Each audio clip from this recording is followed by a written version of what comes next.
Live from downtown Detroit, Local 4 News at 5 starts now. The charges go beyond troubling. New information tonight as a former teacher stands charged with sexual assault on a child. Investigators say those sex crimes are linked to 5 students. Yeah, Lamar Willis faces 4 counts of second-degree criminal sexual conduct and 3 counts of accosting children. Megan Woods first broke the story yesterday. And Megan, these alleged crimes happened all the way back in March. Now, you're learning why it took so long for the charges to come. Well, these allegations were brought up back in March, and we'll talk a little bit more of the timeline of events later. But what we really want to talk about is the fact that police say 15 children, starting in March, were interviewed for this investigation. This is the police report right here. We went through it. Some of the details, they're disturbing, they're graphic, and we won't share them on air. But I want to be clear, Lamar Willis no longer works for Southfield Public Schools and is on leave for Detroit Public Schools. Lamar Willis is a former music teacher here at MacArthur K-8 University Academy in Southfield and is accused of a list of inappropriate behaviors with students, from coaching a female student on sexual activities with objects and showing pornography to his 7th grade class, to being known as a place where students could have oral sex and coercing students to do sexual acts in his classroom closet. It was initially brought to Southfield Schools administration in March of this year by a parent. In a letter to families earlier this month, the district says they immediately suspended Willis, started an internal investigation, and contacted police. That's also when a criminal investigation began. By June, Southfield Schools says Willis resigned. In the meantime, he was hired by Detroit Public Schools Community District, who says he did not have a criminal record at that time. We asked Southfield Schools why other districts weren't told about the allegations or ongoing investigations when Willis resigned, and this is what they told us. Quote, "The district cannot comment on personnel investigation. We've cooperated fully with the Lathrop Village Police Department, ensuring that all appropriate actions were taken based on the information available at that time." End quote. On December 15th, Willis was put on administrative leave at Detroit Public Schools after they were alerted about pending charges.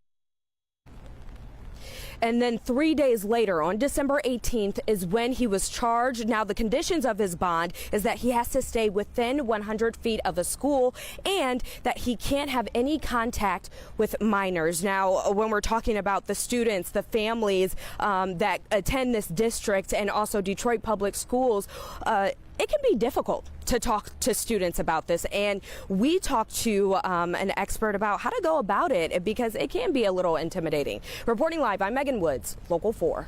Such disturbing allegations. Thank you, Megan.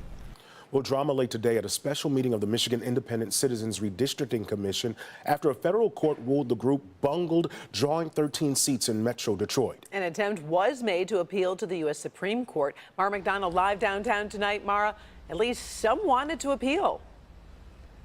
They sure did, Karen, but you want to know what? No vote was taken at the end of the day. Why? Because not enough commissioners returned to the meeting to make it a possibility. Let me show you.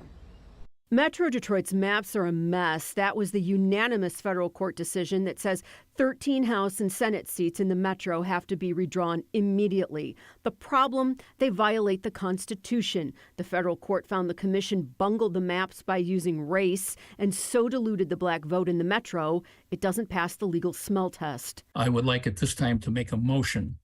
I would move that we file a notice of appeal and appeal with the United States Supreme Court. That move got immediate pushback from some of his fellow commissioners. I am adamantly against it, and I just want everyone to know that publicly. After a few more exchanges, the commission's attorney begged them to hash out whether they would appeal in a closed session so they could get confidential legal advice, which they ultimately did. But when they returned to an open meeting, not enough commissioners came back, which means they have no quorum, which means they have no ability to vote. And they pretty much sabotaged this meeting on purpose.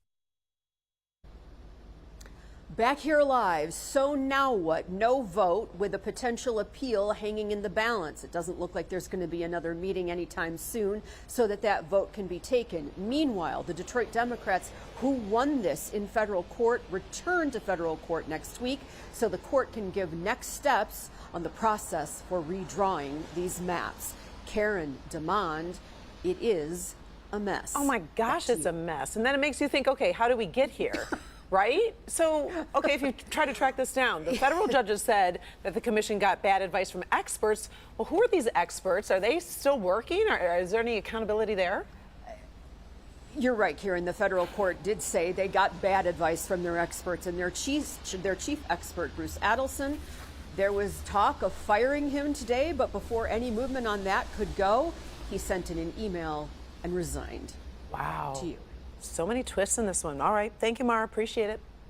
With the first presidential primary contests of the year just weeks away, the GOP candidates are revving up on the campaign trail. Surging contender Nikki Haley may be in cleanup mode right now after hitting a major speed bump with the comments made about the Civil War. All of that comes as other candidates try to gain points with voters in Iowa and New Hampshire. GOP White House hopeful Nikki Haley on defense after she was asked a simple question Wednesday on the campaign trail. What was cause of the United States Civil War? I mean, I think the cause of the Civil War was basically how government was going to run, the freedoms and what people could and couldn't do. No mention of slavery. That forced the former South Carolina governor to clean up and clarify her thoughts during an appearance on a New Hampshire radio station. Of course, the Civil War was about slavery. We know that. That's the easy part of it. What I was saying was, what does it mean to us today? What it means to us today is about freedom. That's what that was all about. Haley's GOP rival, Ron DeSantis, quick to respond. She's asked a very simple question and responded with just a really incomprehensible word salad. The Florida governor may be hoping the controversy slows Haley's recent momentum. Polls show her surging. This could have been a great moment for her to say, like, I come from the South. This is what we've learned. And instead, it is this panic. What do you want me to say about slavery? All the GOP candidates desperately trying to gain ground on the frontrunner, former President Trump. He's trying to stay on the ballot in Colorado. The state's Republicans asking the U.S. Supreme Court to overturn a ruling removing the former president from the state's primary ballot. Trump will be on the ballot in Michigan. That state's high court rejected a challenge to keep Trump off the ballot in that state. The time to sway voters is running out. The Iowa caucuses are less than 3 weeks away. Well, the Michigan primary is set for February 27th. That's just 61 days away. The late, great Keith Jackson called it the granddaddy of them all. The Michigan Wolverines taking on Alabama in the Rose Bowl with a shot at the national championship on the line. Hobie is here with us. Get us geared up for the big game against Alabama on New Year's Day. Yeah, Hobie, the team is already out on the West Coast having a little fun before the big game. Yeah, the granddaddy of them all having a grand old time before that game right now. Well, Michigan went to Disneyland yesterday. Tonight, it's the Lowry's Beef Bowl, dining on the finest prime rib LA has to offer. But this is also a team hungry to finally get a win in the national semifinals. The Wolverines are in the college football playoff for the third consecutive time, hoping that this is their time to advance to the national championship game.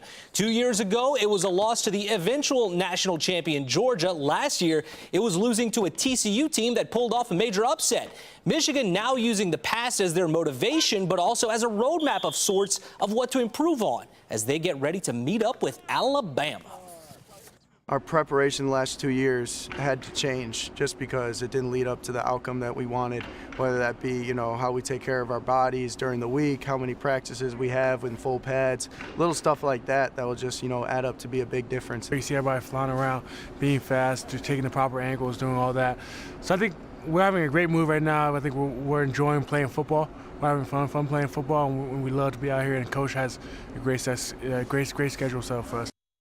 And we will be on our way to California tomorrow, starting with coverage right here on Local 4. And we'll visit with the Wolverines in Pasadena on Saturday ahead of the granddaddy of them all on Monday. Should be a great game, but the experts, if you will, are expecting this to be a close one. Last check, Michigan is a 1.5-point favorite heading into this Rose Bowl. I didn't realize it was that close. Yeah, very close. Should be a great game. It was a cool video seeing them working out with the palm trees. I know. Right? Makes you just feel warm right now. It does. All right. Thanks, Hobie. By the way, it is TVs for TDs on New Year's Day, right? right now until the end of the Rose Bowl. WDIV insiders can enter for the chance to win a television every time Michigan scores a touchdown against Alabama. A new winner will be picked for every touchdown. Yeah, and to enter, all you have to do is head on over to the contest page of clickondetroit.com. We'll announce the winners on the morning show at 6 a.m. the next day. That's January 2nd. Now, by the way, it's free to be a WDIV insider. All you have to do is sign up. Good luck and go blue. All right, now to the weather, and it's been a really smooth week at Metro Airport. Only a handful of delays on the boards today. Rain sure isn't slowing things down, but it also doesn't seem to be going away. Let's send it over to Ron Hilliard. It would be nice to be able to wear our sunglasses sometime if that sun could come out. Karen DeMond, we will have a chance of some of those sunglasses, and we will see that over the weekend.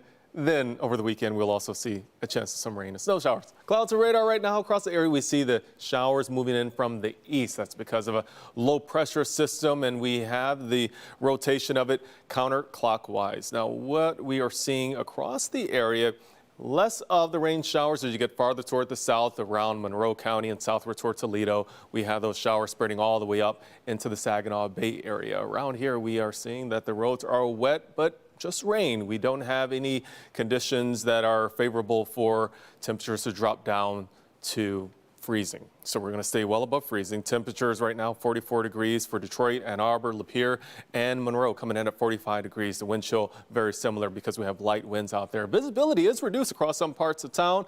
Right now down to 3 miles at City Airport and Metro Airport. We are going to see those rain showers continuing through the afternoon and evening. The latest coming up on what to expect for the holiday weekend.